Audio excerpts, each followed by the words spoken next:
First off, thank you so much for agreeing to do this little interview. Dr. Lin, can you tell us just real briefly a little bit about who you are and your point of view?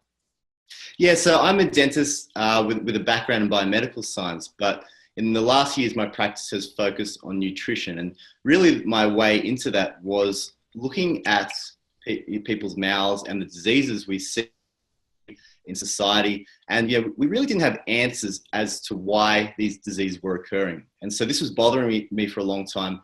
It led me down a road of kind of looking outside the conventional dental literature. And so that really took me down a road to looking at nutrition and how food shapes tooth decay, gum disease, even the shape of our jaws. And so why kids don't grow jaws that fit 32 teeth today. And that's a problem we have not even begun to ask the questions about. And so I think it's one of the biggest health epidemics on the planet. And we've not understood it. So the traditional advice that we've been getting from our dentist, from your point of view, is incorrect? I think it's limited. I think we've come a long way in the last 20 years in understanding how the mouth as a connection to the body. Now, society, we kind of look at the dentist as a place we go to fix a tooth, a toothache or a broken tooth. But really, those are long-term processes that really our body has been screaming out for nutrients and balance, for instance, in the microbiome, and we've been ignoring it. And so the scientific literature really hasn't explain that until the last 10 to 20 years. And so now we're plugging that in. We're showing that there is a profound link between the mouth, the body, the gut, there's an immune system inside our teeth, the connection between the oral microbiome and gum disease, for instance. So how we understand all of these processes, and they are linked to everything else in the body.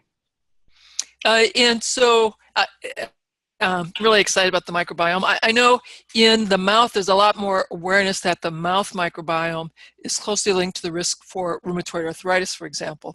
And so I find that really interesting. And of course, the mouth microbiome appears to be closely linked to the risk for atherosclerosis. Are there any other systemic diseases that scream out to your mind in terms of the mouth microbiome? Oh, like the thing is we have to remember is that once you dive into this literature, you see that we are swallowing thousands of bacteria every second. So the gut microbiome and everything that we link to that really, goes hand in hand with the mouth. And so, for instance, oral lichen planus, which is like it's a fluffy white lesion you get on the cheek. That is an autoimmune condition. We've shown that, for instance, gastric parietal cells, when we supplement vitamin B12, you can actually reduce the autoantibodies in the gut and also reduce the lichen planus. So we actually see a lot of a co-occurrence between gum disease and autoimmunity all over the body. And we know that these conditions exist together. Why haven't we seen gum disease as an autoimmune condition in itself? I mean, the immune system is eating away the tissues of the gums and the alveolar bone. And so, it is an automated response. It is an imbalance between the microbiota and the immune system. And we've not seen it this way. So the literature on this is profound, and we've kind of had a bit of a gap. But I think since the Human Microbiome Project, that's been bridged, and we're moving forward on this. Oh, this is very exciting. Of course, this really resonates with the stuff I've been talking about, how critical the microbiome is, and how our food determines our microbiome. So are you beginning to think nutrition, and that's not just sugar, but nutrition as a whole, is how we should be addressing gum disease and dental health? Absolutely. And, the thing about gum disease periodontal treatment is it doesn't work. The dental industry knows this. We basically scrape the plaque off the teeth and hope for the best. But it's an immune response from the body. And the problem is we haven't understood the core reason why the body is responding like that. And it's from the gut. And so... what kind of advice do you give patients then who are coming in and say, okay, I get it, I should change my nutrition. Well, what should they change their nutrition to then? So the first thing I feel they need to look at are their vitamin D levels. And so in my book, we go right through the core problems that cause oral disease, and the fat soluble vitamins are key for dental health. And so this kind of speaks back to Weston A. Price's work. But for periodontal disease, we know that there is a connection between low vitamin D and severity of disease, but also risk as well. And so I really find that, as soon as we see bleeding gums and gingivitis, that may be the first signs of gut imbalance. And so I think we have an opportunity to really kind of identify these autoimmune risk factors before they go down the road to disease. So you check vitamin D, you push the vitamin D. I imagine you're also into vitamin K, vitamin A as well? Absolutely. So vitamin K2. So a big misunderstanding there has been that, vitamin K2 is crucial for gum health.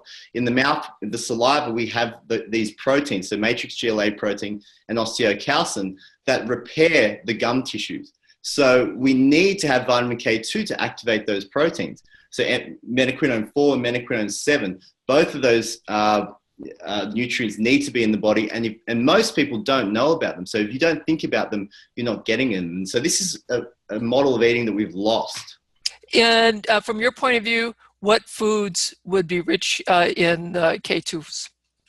So I direct my patients to organ meats. Yes, you've got to have some organ meats. A slice of organically raised beef liver, or I know people feel a bit queasy when they get it, but you have to reintroduce ourselves back to traditional foods. Grass-raised eggs, butter, ghee. We can. Yeah. These are the foods that we have subsided on for thousands of years because we knew they were rich in these nutrients. So your protocol is right alongside. I often put patients on it because I know that they're going to go down this road of healing. We have to take them down there, and their gums won't heal if we don't heal their gut. Yes, their gums will not heal if we don't get that K2 up. And if they don't, when people come in not doing well, I spend a lot of time talking about low vitamin A, low vitamin K, then you grass-fed liver, and then we talk about how to make liver and onions, and it can be quite delicious. And my kids actually love lamb liver and onions. It's quite tasty, so that's a weekly staple. And emu oil, that's something that I hear people being talked about here. Now, you're an Australian young man, so tell me about emu oil. Is that something you're very fond of? Yeah, so emu oil, they say, so there was a very a treasured tradition with Indigenous Australians where they would take the aged back fat from and extract the oil from emus, and so they've showed that this could be potentially the highest source of menaquinone 4 on the planet, and so it's a very rich, because we only get menaquinone 4 from animal products, and so not the menaquinone 7 is bacterially sourced. So emu oil is potentially a great source, and even topically in the mouth. So K2 topically in the mouth for sensitive teeth, to heal gum inflammation. I've seen good results in people having but my main message is to eat. You need to eat these foods. Yes. No. Foie gras from emus, I bet, would be really good for us. Absolutely. So this is really very exciting stuff. To everyone who's watching this, I'd also like to point out that this vitamin K2, MK4, is very concentrated in the brain, and there's more and more research coming out that this helps stimulate brain stem cells, stimulates oligodendrocytes, the repair of myelin. If you're having challenges with neurodegeneration, neuroinflammation, so Parkinson's, Alzheimer's, MS, K2, MK4 is fabulously good for your brain, and apparently also fabulously good for your teeth. Now, do you have any comments about the crooked teeth and the orthodontia needs that appear to be so epidemic? Yeah, so everything you just talked about, so the impact of menaquinone 4 on the brain. So we know that these fat-soluble vitamins have affect a vast amount of different systems in the body. Now, at a base level, they manage the bones, so how our bones mineralize, but also how our teeth mineralize. So menaquinone 4 is required for us to activate those proteins that both distribute calcium into the bones and teeth. And so one thing I really, kind of drive home is that it also balances hormones. So menaquinone 4 is known to manage testosterone levels in the body, which we relate to jaw growth. So in kids, we have to get jaws growing. The reason why we have crooked teeth in kids today is because our jaws don't grow. Wisdom teeth impactions is the same problem. So a child that needs braces at 10 to 12, that's the same growth issue as a young adolescent that has to have their wisdom teeth out. And there's 10 million in America. And I don't see children who grow jaws that fit 32 teeth now. And it's because we don't mineralize and distribute calcium in our bodies. Does it have anything to do with chewing?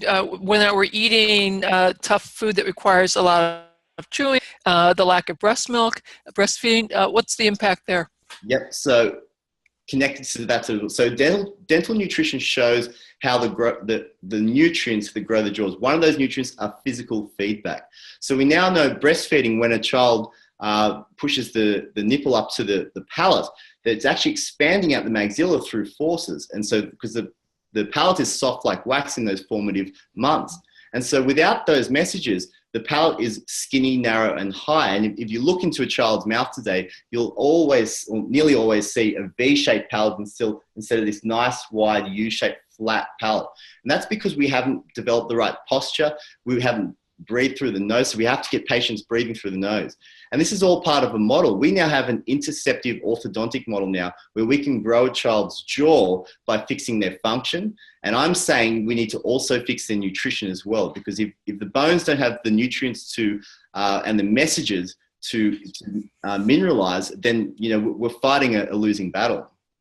Now, one of the things that I had to come across in my research is that inadequate intakes of omega-3 also led to inadequate growth of the maxilla and the mandible, inadequate development of prefrontal cortex. You didn't have enough room in the brain as well. And so I've been talking for years that it's our nutrition and inadequate K2 and inadequate chewing, inadequate omega-3s that lead to small jaws, crooked teeth, small prefrontal cortex, more adolescent acting out. And if we could address those things, we'd save families thousands and thousands of dollars from the orthodontia and thousands of hours of heartache as their kids go through adolescence. That message is so important, because one big problem we're seeing with kids now is when their jaws don't grow, they don't breathe right. And so we now have a big subset of kids that have they're being diagnosed for sleep apnea. And so apnea is defined as a pause in breathing for 20 seconds. And if you count to 20 seconds and think of your child sleeping and not breathing, that is alarming. And so we now have craniofacial structures that don't support our airway. So you're exactly right there. Our nutrition has not supported that craniofacial growth. That has stopped us from managing our airways. And so our brain is in a constant state of oxygen deprivation. So tooth decay is not about sugar? So sugar is a factor in tooth decay, but it's a superficial factor. And so all the things we've just talked about are the underlying messages. Now, our teeth have an inner immune system. And so it's part of the osteoimmune system, where the stem cells out of our bone marrow are directed by the fat-soluble vitamins, A, D, and K2. And so they're directed either to be bone-building cells, teeth-making cells, or immune cells. And so what happens is that we don't have those messages. We actually don't switch on those odontoblasts, they're called, inside the teeth, and they can't emit an immune reaction. Now, we've known that teeth have an inner ability to repair, to lay down reparative dentin. And so that's like an immune response when you have demineralization. So if we feed ourselves those nutrients, and that's why for thousands of years, people didn't have tooth decay. And that's why if you look back into traditional societies, they had messy plaque covered teeth, but they didn't have decay. And no biological system on the planet has decay until we eat the civilized, nutrient devoid diet.